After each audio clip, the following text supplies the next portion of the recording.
as soon as we got out of the train station, people were screaming and crying and yelling, and it was just total chaos. And the bottom of our building was blown out. Down Broadway. I was standing at the corner of Fulton and Broadway. I ran into a building, ran between a column and a building at 195 Broadway, and pushed my face and my body into that building. For what seemed like 5 minutes, I was pelted with all kinds of debris. I crouched down, was coughing, trying to breathe. You couldn't get any air. The air was so full of smoke and dust. At 10:30, I tried to leave the building, but as soon as I got outside, I heard a second explosion and another rumble and more smoke and more dust. I ran inside the buildings, the chandeliers shook, and again, black smoke filled the air. Within another 5 minutes, we were covered again with more silt and more dust. And then a fire marshal came in and said we had to leave because if there was a third explosion, this building might not last. The streets of the financial district covered with debris, in some cases ankle deep.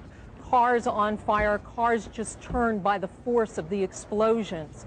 It was like something no one had ever seen. All right, thanks very much, NBC's Ann Thompson. But let me ask you, after you finally emerged from that building, what about other people who could not get into a building? What kind of casualties did you see?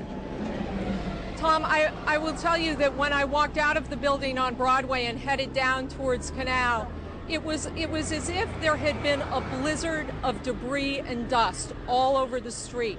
I saw people running. I was walking.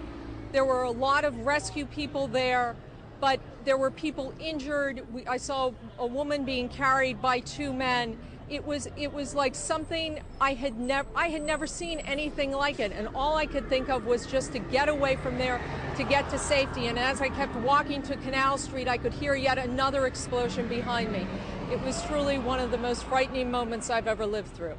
He's Ron Insana, who went down with a cameraman hoping to get close to the World Trade Center, and then it began to come down. The first one. Ron, take us through what you experienced. Well, Tom, much of the area had been, in fact, cordoned off, and the cameraman from MSNBC and I were trying to get across to the west side of the World Trade Center in order to hook up with the rest of the NBC crews that we knew were there. As we were moving towards the building, we saw the top begin to blow out in a plume of smoke, and we heard the noise associated with an implosion.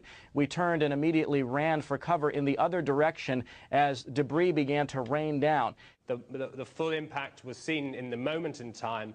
My colleague Stephen Evans, who was in the Trade Center and was interviewed just after the first explosion. There was another big explosion in the other tower. Flames coming out in this billowing grey smoke. People still not panicking, people not quite understanding what was going on. Then somebody said that they saw an airliner go into one of those towers. Then, I don't know, an hour later than that, we had that big explosion from much lower. I don't know what on earth caused that. The thing that strikes me is, one, the terribleness of the incident, whatever the cause, and we don't go into politics, but whatever the cause, the terribleness, the hugeness of what's happened. So huge, in fact, that most of the people around simply can't understand what happened. People were just standing around, talking to each other, nodding their heads.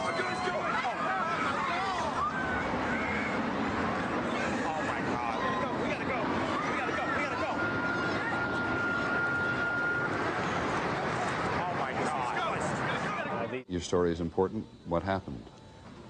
Well, I guess it was a little before 9. I was in another employee's office when I heard an explosion, and then the building started to shake, and I thought, oh, here I go again, because I was there in 1993 as well, when the bomb went off. So I went around, started back to my section. Which tower were you in, 1 or 2? I was in 1, and when I think it's pretty logical to assume that Mr. Jackson was hearing Flight 11 crash into the North Tower at 8:46. But let's see what else he has to say. What did you do when you got out of the building? Well, I went out into the street, and I looked back after I got past Church Street to see what had happened, and I saw that both of the buildings were on fire.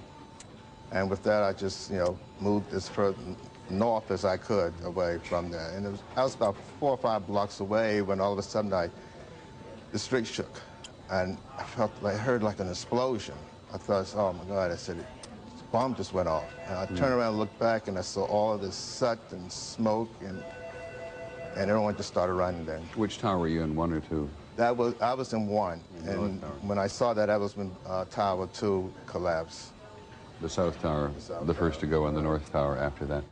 I saw an individual coming down that was clearly, he was completely burned from head to toe, and all of his skin had come off his forearms and his face, and his hair was all gone, and looked a little disoriented, so he seemed to be on his cell phone, either talking to somebody or trying to reach somebody, and I asked him what happened. What was amazing about his story was that he was in the lobby of World Trade Center 1 when the first plane hit, and when the debris started coming down, he went back to go into the building to protect himself and was in the revolving doors going back in off West Street when he looked up and a fireball came flying out, I guess from the elevator shafts, that's what he seemed to believe, and blew out all the windows and threw him back onto the street, and obviously, you know, in a fire flash, seared all his skin. But apparently nothing, you know, all his clothes, none of his clothes were burned. So that was pretty amazing. Yeah, amazing, all right. An amazing crock of shit. So we're supposed to believe that a fireball travels 80-some floors down an elevator shaft, blows open the elevator shaft, knocks this guy down through the windows, blows out all the windows, and just chooses to burn his face. I think it's a safe assumption to say that the percussion wave from an explosion sheared his skin off. But let's see what firemen had to say that were actually in the lobby. Fear and terror. Pfeiffer was the first chief into the building. Right away, a guy from the Port Authority told him the damage was somewhere above the 78th floor. But all you had to do was look around. It was obvious. Something had happened right there in the lobby. You just saw that all the windows were blown out. The lobby looked like the plane hit the lobby. On 9/11, New York City lost 343 firefighters at the World Trade Center. Since they were the ones inside the towers before and as they collapsed, I'd say they've got a pretty good grasp on what happened.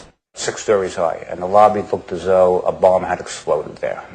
All the glass was taken out. There were 10-foot by 10-foot marble panels that were once walls. They were loose from the wall of the Trade Center. Firefighter Louis Caccioli told People Weekly, "I was taking firefighters up in the elevator to the 24th floor to get in position to evacuate workers. On the last trip up, a bomb went off. We think there were bombs set in the building." Okay, I'm just going to make a common sense observation here. The North and South towers were both 110 stories each. Where's all the concrete? All I see is piles and piles of steel all over the ground.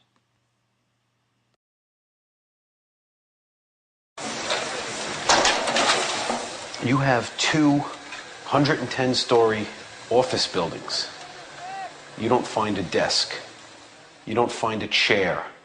You don't find a telephone, a computer. The biggest piece of a telephone I found was half of the keypad, and it was about this big. The building collapsed to dust. 6 stories high, and the lobby looked as though a bomb had exploded there. All the glass was taken out. There were 10-foot by 10-foot marble panels that were once walls. They were loose from the wall of the Trade Center. Firefighter Louis Caccioli told People Weekly, "I was taking firefighters up in the elevator to the 24th floor to get in position to evacuate workers. On the last trip up, a bomb went off. We think there were bombs set in the building." Okay, I'm just going to make a common sense observation here. The North and South towers were both 110 stories each. Where's all the concrete? All I see is piles and piles of steel all over the ground.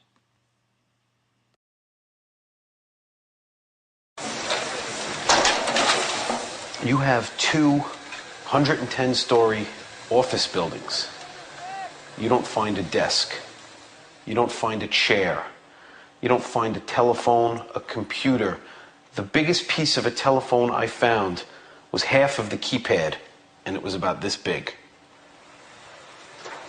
The the building collapsed to dust.